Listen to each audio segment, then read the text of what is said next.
പ്രധാനപ്പെട്ട വാർത്തയിലേക്കാണ്. കർണാടകയിലെ യലഹങ്കയിൽ കുടിയൊഴിപ്പിക്കപ്പെട്ടവർക്ക് ഇടക്കാല പുനരധിവാസം സജ്ജമാക്കാൻ സർക്കാർ നീക്കം. മുഖ്യമന്ത്രി സിദ്ധരാമയ്യയുടെ അധ്യക്ഷതയിൽ നാളെ അതിനെ സംബന്ധിച്ചുള്ള യോഗം ചേരും.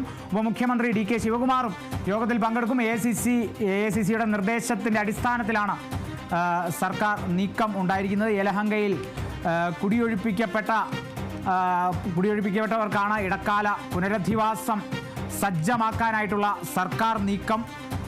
അത് സുപ്രധാനമായ നീക്കമാണ്. നമ്മൾ അതിനെ സംബന്ധിച്ചുള്ള അതിൽ വലിയൊരു രാഷ്ട്രീയം ഉണ്ടായിരുന്നു. അല്ലെങ്കിൽ അതിനെ തുടർന്ന് ആ ഒരു നീക്കത്തെ തുടർന്ന് ഇത്തരത്തിൽ കുടിയൊഴിപ്പിക്കലിനെ തുടർന്ന് ഹൈക്കമാൻഡ് വരെ അതൃപ്തി പ്രകടിപ്പിച്ചതാണ്.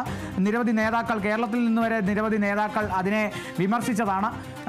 ഒപ്പം ഈ ഒരു സാഹചര്യം അങ്ങനെ നിലനിൽക്കുമ്പോഴാണ് മുഖ്യമന്ത്രി സിദ്ധരാമയ്യയുടെ അധ്യക്ഷതയിൽ നാളെ യോഗം ചേരുന്നത്. ഉപമുഖ്യമന്ത്രി DK ശിവകുമാറും യോഗത്തിൽ പങ്കെടുക്കുമെന്നാണ് വ്യക്തമാകുന്നത്. AICC നിർദ്ദേശത്തിൻ്റെ അടിസ്ഥാനത്തിലാണ് ഇത്തരത്തിൽ ഈ ഒരു നീക്കം, സർക്കാർ നീക്കം, ഏറ്റവും സുപ്രധാനമായ നീക്കം. കാരണം 300ഓളം വീടുകൾ ബുൾഡോസർ രാജ് മുഖേന, അല്ലെങ്കിൽ ബുൾഡോസർ രാജ് എന്ന ആ ഒരു രാഷ്ട്രീയ തന്ത്രം ഉപയോഗിച്ച്, അല്ലെങ്കിൽ ബുൾഡോസർ രാഷ്ട്രീയമാണ് അവിടെ അരങ്ങേറിയത് എന്നുള്ളത് തന്നെയായിരുന്നു പിണറായി വിജയൻ, നമ്മുടെ മുഖ്യമന്ത്രി, കേരളത്തിൻ്റെ മുഖ്യമന്ത്രി, ഈ ഒരു സംഭവത്തെ വിമർശിച്ചിരുന്നത്. അതായത് ജനവിരുദ്ധ അക്രമോത്സുക രാഷ്ട്രീയം അത് കോൺഗ്രസിൻ്റെ നേതൃത്വത്തിൽ, കോൺഗ്രസിൻ്റെ കാർമ്മികത്വത്തിൽ കർണാടകയിൽ അരങ്ങേറുന്നു.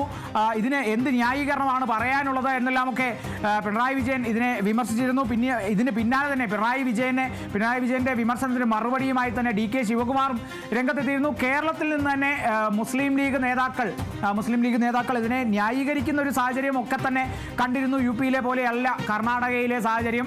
എല്ലാവർക്കും പുനരധിവാസം ഉറപ്പാക്കുമെന്നുള്ളത് തന്നെയാണ് മുസ്ലിം ലീഗ് മുതിർന്ന നേതാവ് കുഞ്ഞാലിക്കുട്ടി അടക്കം വ്യക്തമാക്കിയിരുന്നത്. മുസ്ലിം ലീഗിൻ്റെ ഒരു ടീം അവിടെ പോയി DK ശിവകുമാറിനെയും സിദ്ധരാമയ്യയും കണ്ടു എന്നുള്ളതൊക്കെ തന്നെയാണ് നമുക്ക് ലഭിച്ച വിവരമെന്നുള്ളത്. എന്തായാലും നിലവിലെ സാഹചര്യത്തിൽ ഈ കുടിയൊഴിപ്പിക്കപ്പെട്ടവർക്ക് കൃത്യമായി പുനരധിവാസം സജ്ജമാക്കുമെന്ന് തന്നെയാണ് സർക്കാരിൻ്റെ തീരുമാനം. സർക്കാർ അത്തരത്തിലൊരു തീരുമാനത്തിലേക്ക് എത്തിയിരിക്കുന്നു എന്ന് തന്നെയാണ് മനസ്സിലാക്കുന്നത്. ആ ഒരു നീക്കമാണ് ഇപ്പോൾ കാണുന്നത്. അതിനുവേണ്ടി ഒരു യോഗം നാളെ ചേരുകയാണ്. എങ്ങനെയൊക്കെ ആയിരിക്കണം ആ പുനരധിവാസം എന്നുള്ളതിനെ സംബന്ധിച്ചുള്ള കൂടുതൽ തീരുമാനങ്ങളിലേക്കൊക്കെ ആയിരിക്കും ആ യോഗത്തിൽ ചർച്ചയാവുക. യോഗം ചർച്ച ചെയ്യുക.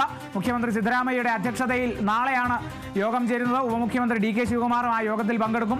കൃത്യമായി പറഞ്ഞാൽ AICC നിർദ്ദേശത്തിൻ്റെ അടിസ്ഥാനത്തിലാണ് സർക്കാർ നീക്കം. AICC general secretary KC Venugopal അടക്കം ഈ സംഭവം ഈ മുഖ്യമന്ത്രിയുമായും ഉപമുഖ്യമന്ത്രിയുമായും സംസാരിച്ചിരുന്നു എന്നുള്ളതാണ്. ഇപ്പോൾ AICCയുടെ നിർദ്ദേശത്തിൻ്റെ അടിസ്ഥാനത്തിലാണ് സർക്കാർ നീക്കം.